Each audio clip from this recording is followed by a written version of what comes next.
Hi guys, today I'll talk about my favorite journalist in India and his occasional relapse into secular false equivalency and this time some forced economic fallacies.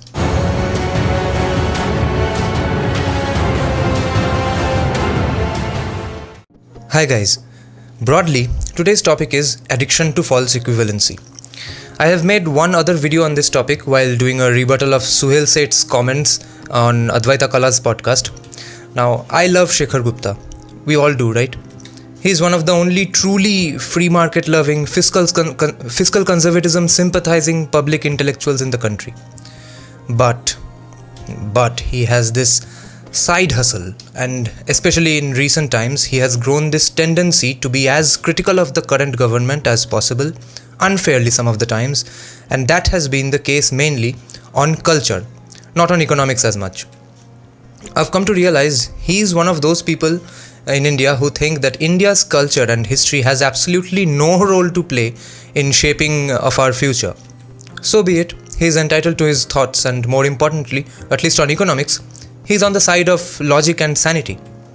So today, what I'm basically going to react is an episode of Shekhar Gupta's Cut the Clutter series, where he untangles and simplifies some of the more complex issues of the ongoing news cycle.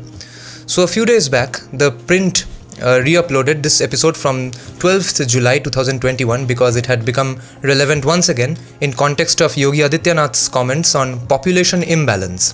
And the reason this is becoming such a big issue or being made such a big issue in Uttar Pradesh in the lead up to the elections also is because this is a dog whistle to say that it is the Muslims who produce too many babies, too many children and add to our population.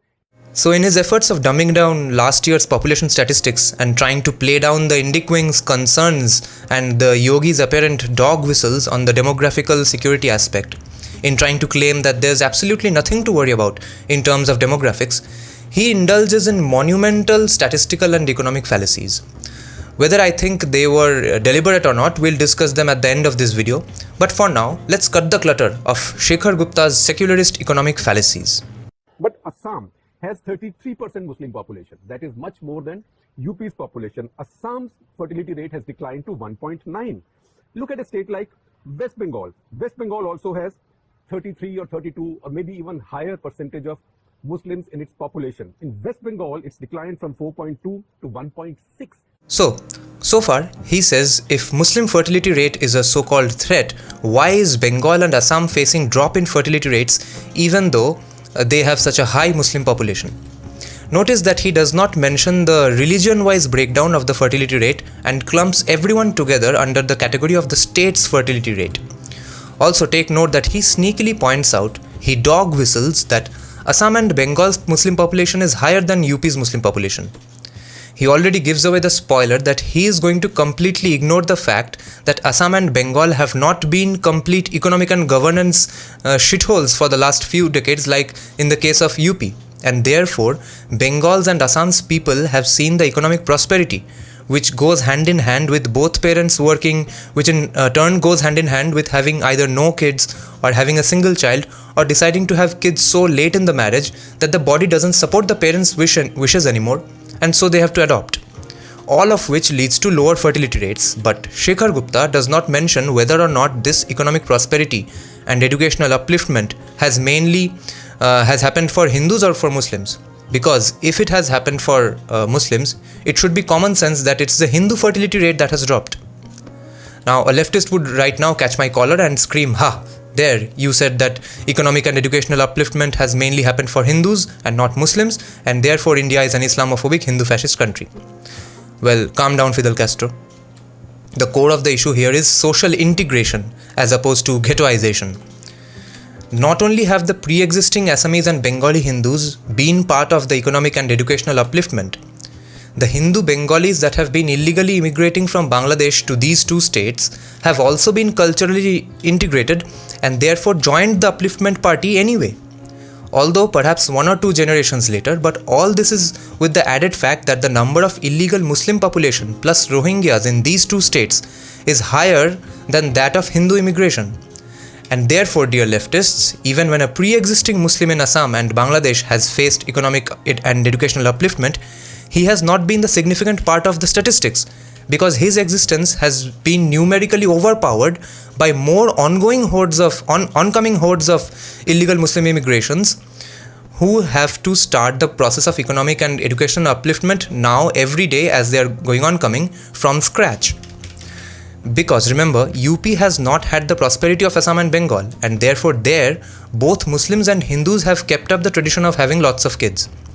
And that's why Shekhar Gupta's attempt to claim that since UP's Muslim population is lower than Assam and Bengal, UP's fertility rate should have been as low as Assam and Bengal is absolutely incorrect. Now let's check out the next fallacy. West Bengal actually and Assam, West Bengal is way below the national average. Assam is below the national average. Yes, Mr. Gupta, because Hindus in Assam and Bengal are having that fewer children.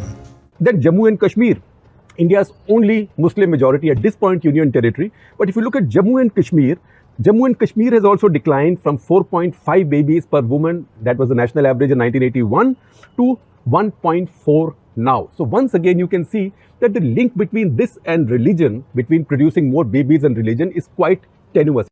Well, maybe having too many kids in a strict militarized environment with terrorists, changing numbers of illegal immigration, tightening security, and some amount of upliftment has affected their fertility rate perhaps? Other states also. Look at Gujarat. How well has Gujarat done? Gujarat was 4.3. Gujarat has come to 1.8. Excellent. Yes, excellent, because again, you didn't give us the religion-wise breakdown of the fertility rates in a state that's known for economic upliftment. Uttarakhand has come to 1.7. Karnataka was already doing well, 2.6. So it was almost a little more than half of the national average in 1981. Now it's 1.7. Telangana was 4, 1.7. Tamil Nadu, brilliant, from 3.4 to 1.5. And then the top of the pops, which state I'm talking about, and that is Kerala. Kerala is now down to about 1.6 or thereabout. So that is actually below replacement level. So Shekhar Gupta goes on talking about the dwindling fertility rates, but without bringing up the religion angle, even though the main point of his video was that there's no religion angle here. So he doesn't disprove anything, but simply tries to give the impression that it doesn't exist. In fact, 18 states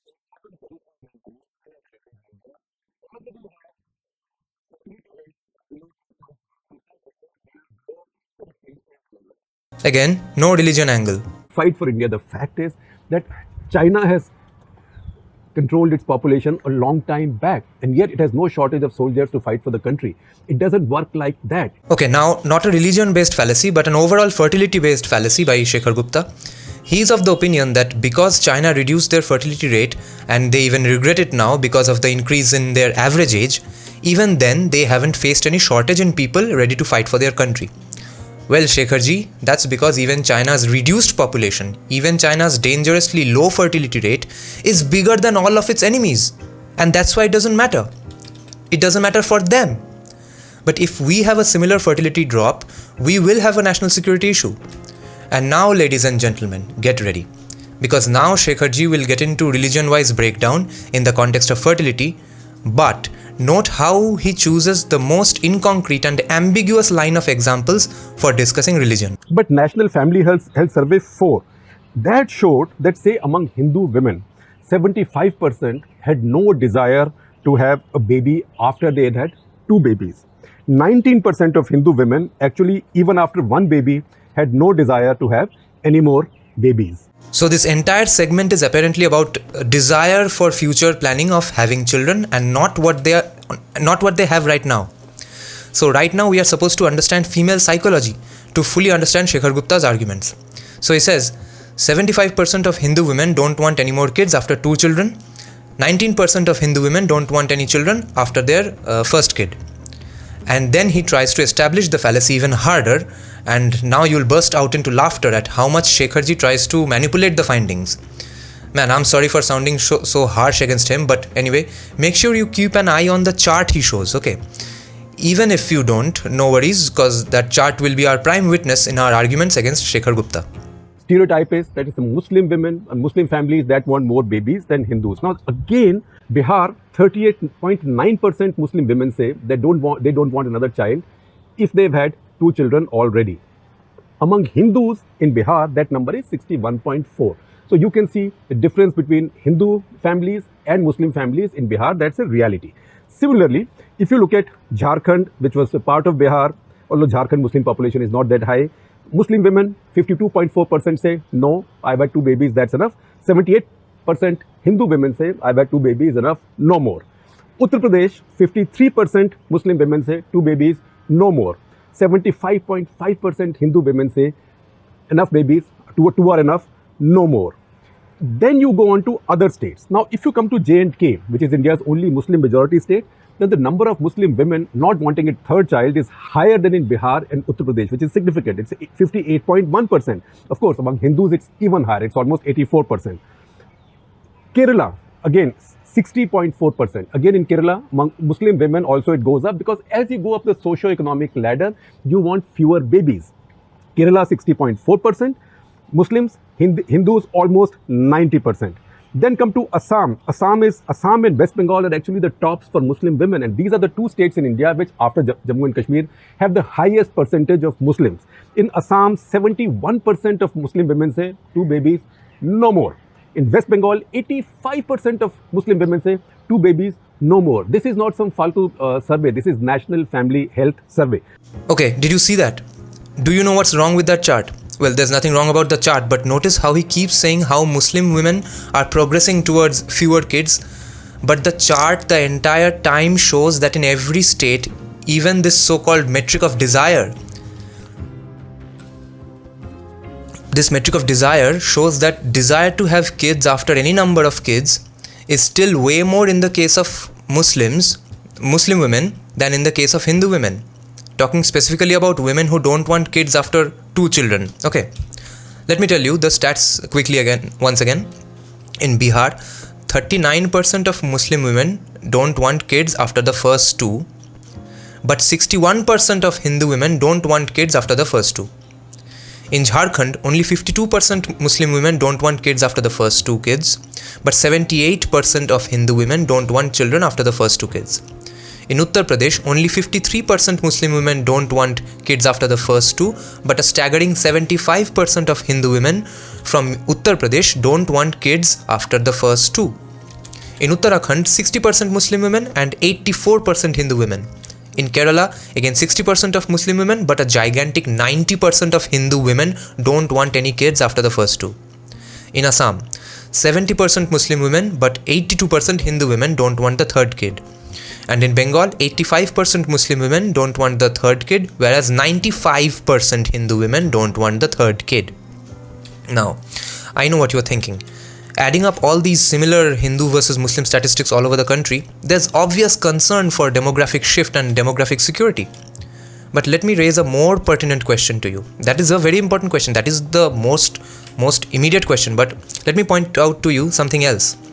This entire last set of data was entirely predicated on what the woman desires, what she wants, what she thinks is best for her and for her body. Now tell me, in which community do you think is there more chances of the family listening to the woman? How do you know what if her plan was taken through or not? We are just talking about the desire. Do you think there's a more chance that the Hindu family will listen to their women's desire of not having the third kid? Or do you think there's more chance of a Muslim family listening to their women's desire of not having the third kid? Or do you think the illegal Bangladeshi Muslim or a Rohingya family will listen to their women's desire of not having any more children after the second kid? Now, as far as whether Shekhar Gupta did this deliberately or not, I think he is too intelligent to not understand these fallacies. I think he is hell-bent on coming across as a neutral person. He is ideologically dedicated to the concept of centrism right now, because his subscriber base is very evenly distributed and he wants to keep that up. He does not want to come across as a Sanghi, and for that he is doing this nonsense. He knows this. He is doing this deliberately so that he comes off, so that he still has his secular audience base.